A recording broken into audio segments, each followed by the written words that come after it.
नमस्कार, खबर तो समझिए देख रहे हैं आप और मैं हूं आप सबके साथ अनूप। जेडीयू में नीतीश कुमार को पीएम मटेरियल बताने की होड़ सी लग गई है।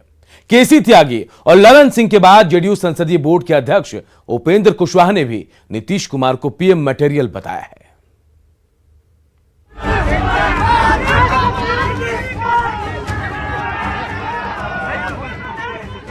देश का नेता कैसा हो, नीतीश कुमार जैसा हो। पटना में हुई जेडीयू राष्ट्रीय परिषद की बैठक के बाद इस नारे की गूंज तेज हो गई।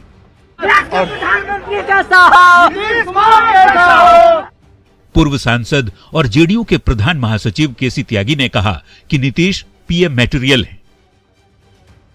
नीतीश कुमार जी में प्रधानमंत्री का पद प्राप्त करने के लिए सारी योग्यताएं मौजूद है और ये प्रस्ताव सर्वसम्मति से आज हमारी पार्टी की राष्ट्रीय परिषद ने पास किया है। हालांकि बैठक से बाहर निकलते समय नीतीश कुमार ने खुद को इस तरह की किसी भी रेस से दूर बताया और ऐसी बातों को बेकार करार दिया। पीएम मटेरियल में बताया, लेकिन पीएम मटेरियल बताया गया आपने। केसी त्यागी जी ने बताया कि आप योग्य हैं पीएम के लिए। सबका कोई केसी त्यागी जी ने बताया तो कोई मेरी इच्छा है कुछ है सब योग्यता में है, कहा जा रहा है कार्यकर्ता। नीतीश के इनकार के बावजूद नए नए जेडीयू के राष्ट्रीय अध्यक्ष बने ललन सिंह ने ये कह दिया कि नीतीश कुमार में पीएम बनने के सारे गुण मौजूद हैं। मटेरियल, पीएम मटेरियल का मतलब होता है कि उनमें योग्यता है, उनमें क्षमता है, वो देश का नेतृत्व कर सकते हैं, ये व्यक्तित्व है। दावेदारी हम नहीं कर रहे, हमको मालूम है हम छोटी पार्टी हैं, हम कहां से दावेदारी करेंगे। हालांकि ललन सिंह ने वो मजबूरी भी बताई जो नीतीश कुमार के पीएम बनने की राह में रोड़ा है। उसका कोई मतलब नहीं है, इसलिए कि नीतीश कुमार जी के चेहरा को कोई भी राजनीतिक दल स्वीकार नहीं करता है। उनका चेहरा किसी भी राजनीतिक दल को पसंद नहीं है। ललन सिंह को बयान दिए अभी 12 घंटे भी नहीं हुए थे कि जेडीयू में दोबारा वापसी करने वाले संसदीय बोर्ड के अध्यक्ष उपेंद्र कुशवाहा ने ये कह दिया कि हम तो नीतीश कुमार को पीएम मटेरियल कहेंगे, किसी को मिर्ची लगती है तो लगे। नीतीश कुमार जी पीएम मटेरियल हैं। हमने 1-1.5 महीना पहले यह बात कही थी। जो है यह बात हम लोग बोल रहे हैं। अब इसी बात को लेकर के कोई खामखा चिढ़ता हो तो फिर हम लोग क्या कर सकते हैं, उनकी मर्जी। अब सवाल है कि जब नीतीश कुमार खुद को पीएम की रेस में शामिल ही नहीं मानते तो फिर जेडीयू नेताओं के बार बार ये कहने का क्या मतलब है कि नीतीश कुमार पीएम मटेरियल हैं। न्यूज़ 18 के लिए पटना से शैलेंद्र की रिपोर्ट।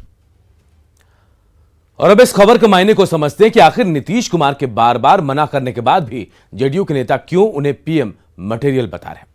दरअसल नीतीश कुमार बिहार के सबसे बड़े सियासी चेहरे हैं। नीतीश का नाम लेकर पार्टी कार्यकर्ताओं में उत्साह बढ़ाने की यह कोशिश भी हो सकती है। जेडीयू के अंदर नीतीश से करीबी दिखाने की कोशिश के तौर पर भी इसे देखा जा रहा है। अगले साल कई राज्यों में विधानसभा चुनाव होने वाले हैं और देखिए, चुनाव है तो सीट शेयरिंग को लेकर प्रेशर पॉलिटिक्स की भी एक कवायद हो सकती है और यही वजह है कि जेडीयू के तमाम जो बड़े नेता हैं वो एक बार फिर नीतीश कुमार को पीएम मटेरियल बता रहे हैं। इधर नेपाल के तराई में कई दिनों से हो रही बारिश ने कई पहाड़ी नदियों का जलस्तर बढ़ा दिया। जमुआ नदी में पानी बढ़ने से नरकटियागंज के कई पंचायत प्रभावित हैं तो बागमती की वजह से शिवहर में लोगों का जीना मुहाल हो गया है।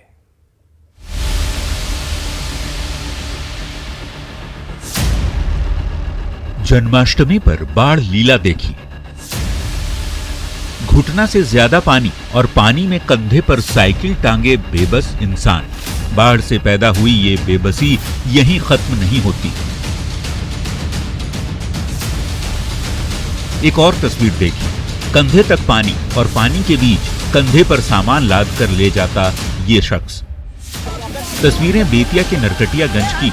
लगातार होती बारिश ने गौरीपुर मंझरिया गांव के लोगों का जीना मुहाल कर रखा है। 1-2 बार नहीं, 1 साल में तीसरी बार ये तस्वीर इस गांव के लोगों ने देखी है। नेपाल के तराई इलाकों और पश्चिम चंपारण में हो रही बारिश ने जमुआ नदी सहित कई नदियों का जलस्तर बढ़ा दिया है, जिसकी वजह से मंझरिया गांव को जोड़ने वाली सड़क पर बना पुल बह गया। मजबूरन लोगों को जान जोखिम में डालकर आना जाना पड़ रहा है। यहाँ दुगो बम्मा लगा फिर टूट गया, फिर भरा फिर टूट गया। हम लोग का बहुत परेशानी बढ़ रहा है। प्रशासन से हम लोग मांग कर रहे हैं, वो भी लोग नहीं सुन रहे हैं। आज क्या किया जा रहा है? आज हम लोग गांव के सब मतलब मिल के बांस काट के सब लोग गांव के मिलकर पुल लगा रहे हैं, चचरी पुल बना रहे जी हैं। यही बना रहे हैं। बागमती नदी में उफान की वजह से शिवहर में आवागमन प्रभावित है। शिवहर मोतिहारी स्टेट हाईवे संख्या 54 पर पानी बढ़ जाने के कारण आवागमन पूरी तरह से ठप है। मजबूरन लोगों को छोटे नाव का सहारा लेना पड़ रहा है। बागमती नदी की क्या स्थिति है और लगातार बागमती नदी के जलस्तर में वृद्धि हो रही है और बागमती नदी पिछले 2 दिनों से लाल निशान के ऊपर है और यह चौथी दफा है शिवहर के बेलवा नरकटिया में जब बागमती नदी खतरे के निशान को पार कर चुकी है। बाढ़ ने बेहाल कर दिया है। मजबूरन बाढ़ग्रस्त इलाके के लोग नाव के सहारे आने जाने को मजबूर हैं, ये जानते हुए कि छोटी नाव की ऐसी यात्रा कभी भी जानलेवा साबित हो सकती है। न्यूज 18 के लिए बेतिया से प्रफुल्ल और शिवहर से राकेश रंजन की रिपोर्ट। तो बिहार में लगातार बाढ़ से हालत क्यों बदतर हो रहे हैं हालात, इसके मायने को भी समझते हैं।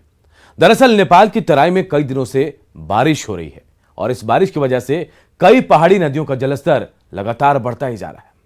नदियों में उफान के चलते कई पंचायत जलमग्न हो चुके हैं। ऐसे में कई नदियां ऐसी हैं जो खतरे के निशान से ऊपर बह रही हैं।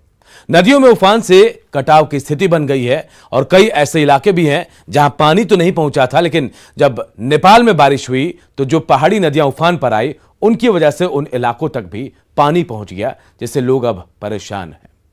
अब बात झारखंड की करते हैं। क्या झारखंड में बेटियां सुरक्षित नहीं हैं? सवाल इसलिए क्योंकि राजधानी रांची में छात्रा से दरिंदगी का अभी खुलासा भी नहीं हुआ कि उपराजधानी में एक नाबालिग के साथ गैंगरेप की वारदात सामने आ गई। 10 लड़कों पर गैंगरेप का आरोप लगा है। घटना के 10 दिन बीत गए, लेकिन अब तक दरिंदे जो हैं पुलिस के गिरफ्त से बाहर हैं। राजधानी रांची के बाद उपराजधानी में दरिंदगी। दुमका में नाबालिग से 10 लड़कों ने किया रेप। 10 दिन बाद थाने पहुंचा पीड़िता का परिवार। झारखंड में कितनी सुरक्षित बेटियां? झारखंड की हेमंत सरकार प्रदेश में बेटियों की सुरक्षा को लेकर भले ही लाख दावे करती है, लेकिन जमीनी हकीकत ठीक इसके उलट है। समाज में रह रहे इंसान रूपी भेड़िए खुला घूम रहे हैं। राह चलती बहन बेटियों को गंदी नजरों से देख रहे हैं और मौका मिलते ही उन्हें अपनी हवस का शिकार बना रहे हैं। राजधानी रांची में 29 अगस्त को नाबालिग छात्रा से हुए गैंगरेप की वारदात का खुलासा भी नहीं हुआ था कि उपराजधानी दुमका में 10 वहशी दरिंदों ने नाबालिग के साथ गैंगरेप की घटना को अंजाम देकर पुलिस को सकते में डाल दिया। दिन ब दिन देखते रहे हैं कि गैंगरेप होते रहता है, इसीलिए जो भी दोषी है उसका सजा होना चाहिए। क्या था पूरा मामला, जान लीजिए। नाबालिग से 10 लड़कों ने गैंगरेप किया। 20 अगस्त 2021 की घटना बताई जा रही है। 10 दिन बाद थाने में एफआईआर दर्ज हुआ। एफआईआर में 8 में से 10 लड़कों पर रेप का आरोप है। मेला जाने के दौरान नाबालिग से गैंगरेप की वारदात हुई। रात भर दरिंदों ने मासूम से दरिंदगी की। आरोपियों ने बताने पर जान से मारने की धमकी भी दी। अगले दिन डरी और सहमी पीड़िता अपने घर पहुंची। तबीयत खराब होने पर मामले का खुलासा हुआ। अब तक आरोपियों की गिरफ्तारी नहीं हुई और न ही पहचान ही हो सकी है। एफआईआर दर्ज होने के बाद 24 घंटे से ज्यादा वक्त बीत चुका है। अब तक न तो आरोपियों की पहचान हुई है, न ही किसी की गिरफ्तारी। पीड़िता का परिवार खौफ के साए में जी रहा है, क्योंकि आरोपियों ने केस दर्ज कराने और घिनौनी करतूत को बताने पर जान से मारने की धमकी दी थी। इस वक्त हम दुमका के एसपी आवास कार्यालय के समीप मौजूद हैं और आपको बता दें कि हम दुमका एसपी से कई बार बात करना चाहे इस मामले पर, तो उन्होंने किसी तरह की प्रतिक्रिया नहीं दी और न ही कॉल रिसीव किया है।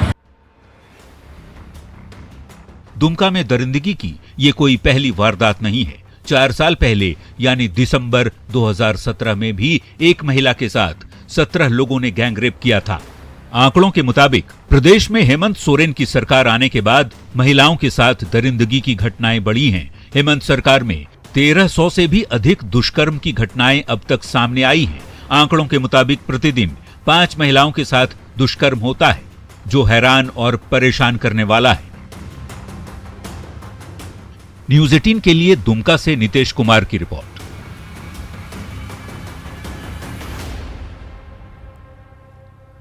और अब जरा इस खबर के मायने को भी समझते हैं कि आखिर क्यों छात्राएं असुरक्षित हैं, रेप की वारदातों में इजाफा क्यों हुआ है। दरअसल हाल के कुछ महीनों में गैंगरेप की वारदातें काफी बढ़ गई हैं। छात्राओं की सुरक्षा के पुख्ता इंतजाम इसके बाद भी नहीं किए गए। केस के आरोपियों पर जल्द कार्रवाई नहीं होती है और पुलिस की धीमी जांच से आरोपी बेखौफ हो जाते हैं।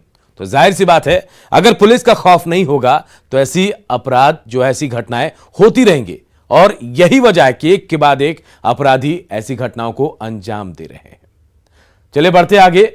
धनबाद का बीसीसीएल ब्लॉक 2 का नदखुर्की कोलियरी आज रण क्षेत्र में बदल गया।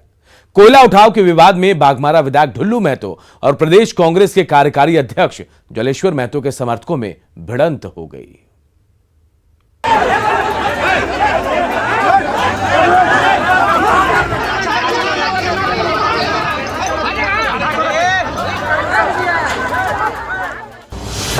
कोयलांचल में कोयले को लेकर जंग, ढुल्लू और जलेश्वर के समर्थकों में भिड़ंत।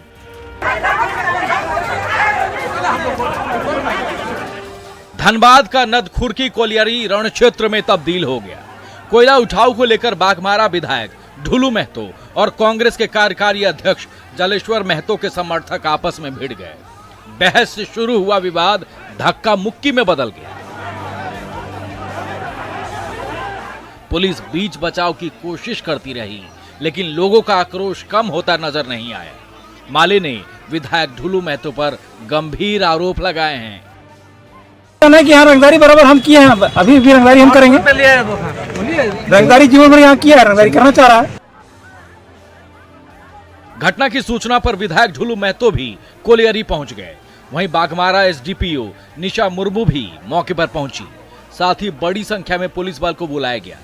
वहीं सीआईएसएफ के जवानों ने भी मोर्चा संभाला, जिसके बाद जलेश्वर महतो के समर्थकों के आगे विधायक को झुकना पड़ा और उल्टे पांव अपने समर्थकों के साथ लौट गए।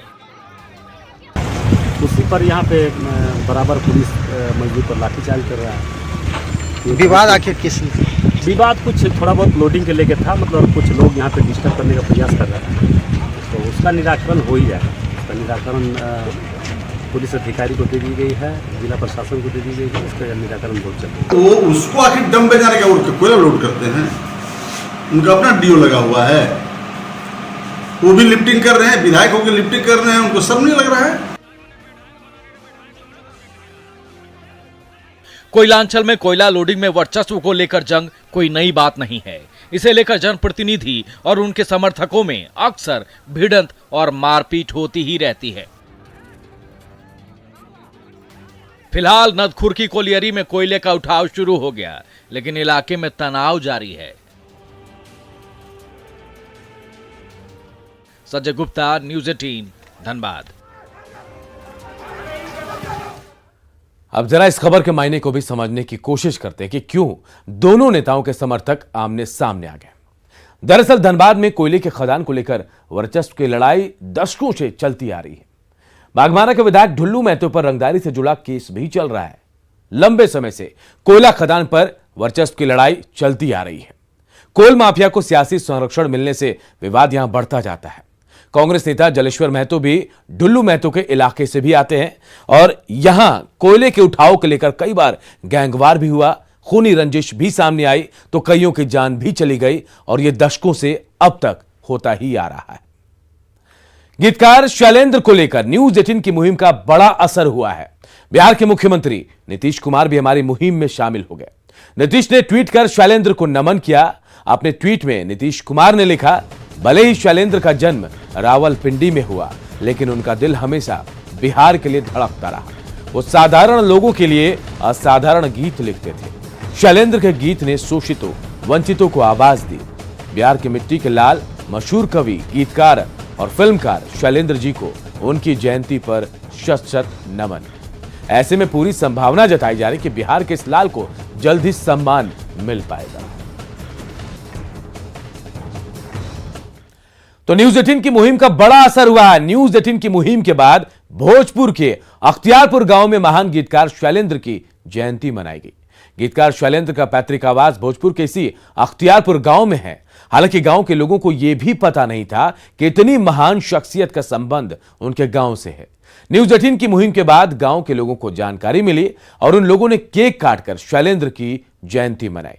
शैलेंद्र के कुछ रिश्तेदार अब भी अख्तियारपुर गांव में ही रहते हैं। सबने मिलकर महान गीतकार को याद किया।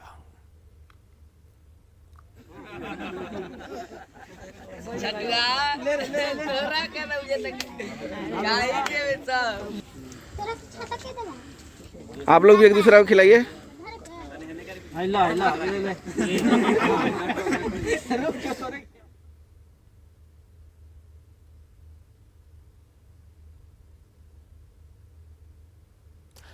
तो गीतकार शैलेंद्र के सम्मान को लेकर न्यूज 18 की इस मुहिम के मायने को भी जरा समझिए। दरअसल गीतकार कवि शैलेंद्र बिहार के रहने वाले थे। भोजपुर के अख्तियारपुर गांव में उनके पूर्वज रहते थे। शैलेंद्र ने 800 से ज्यादा फिल्मी गाने लिखे। किसी भी तरह का सम्मान सरकार ने उन्हें नहीं दिया। बिहार के लाल को उनका हक दिलाने की मुहिम न्यूज 18 ने चलाई। दिन भर खबर दिखाए तो फिर उसके बाद इसका असर भी दिखा। मुख्यमंत्री नीतीश कुमार ने भी उनको याद किया, उनको सम्मान दिया। तो उनके गांव के लोगों को भी पता चला कि शैलेंद्र उनके गांव अख्तियारपुर से ही थे। वहां भी जश्न मनाया गया। और अब बात जन्माष्टमी की। ये तो आज पूरा देश जन्माष्टमी पर भगवान श्री कृष्ण के रंग में रंगा हुआ है, लेकिन कश्मीरी पंडितों के लिए इस बार की जन्माष्टमी बेहद खास बन गई। जहां गोलियां गूंजती थी वहां वो गोपालमय हो गया। जहां भय था वहां भय प्रकट कृपाला। ये तस्वीरें श्रीनगर के लाल चौक की है, जिस लाल चौक पर तिरंगा लहराना जान जोखिम में डालना माना जाता था। आज वहीं धूमधाम से जन्माष्टमी पर शोभा यात्रा निकाली गई। जन्माष्टमी के जश्न मनाने के बाद इस बार जन्नत का दर्जा रखने वाला कश्मीर भी पीछे नहीं है। जम्मू कश्मीर की राजधानी श्रीनगर में भी जन्माष्टमी पर कश्मीरी पंडित समुदाय के लोगों ने झांकी निकाली। श्रीनगर के प्रसिद्ध और ऐतिहासिक लाल चौक से झांकी निकाली गई और उसका नजारा आप भी देखिए।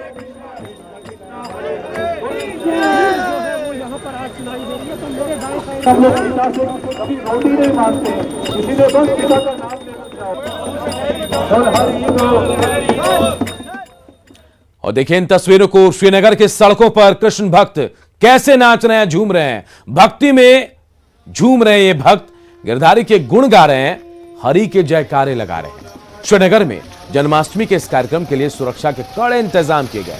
लोगों ने जगह जगह प्रभात फेरी का स्वागत भी किया। इस कार्यक्रम में शामिल लोगों ने भगवान कृष्ण से कोरोना के खात्मे के लिए प्रार्थना भी की।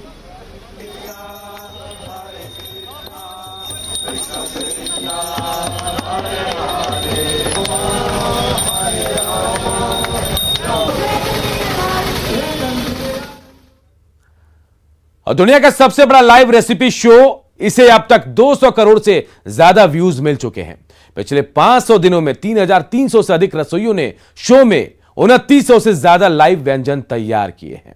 आज इस non stop live recipe show के 500 दिनों के उत्सव के हिस्से के रूप में वो 15 घंटे की non stop live recipe cooking का आयोजन कर रहे हैं, जहां चुनिंदा 15 शेफ हर घंटे नए व्यंजन तैयार करेंगे। ये 5 शेफ अगले 5 घंटों में कुछ स्वादिष्ट व्यंजन तैयार करने वाले हैं। पापिया सान्याल चौधरी, प्रीति डोके, कमालिका day, Chitra Vineet Mahure, chef Aparna कुलारकर। Screen पर दिए समय पर ये शेफ अपना व्यंजन तैयार करेंगे। तो अमूल फेसबुक पेज पर आप बने रहें।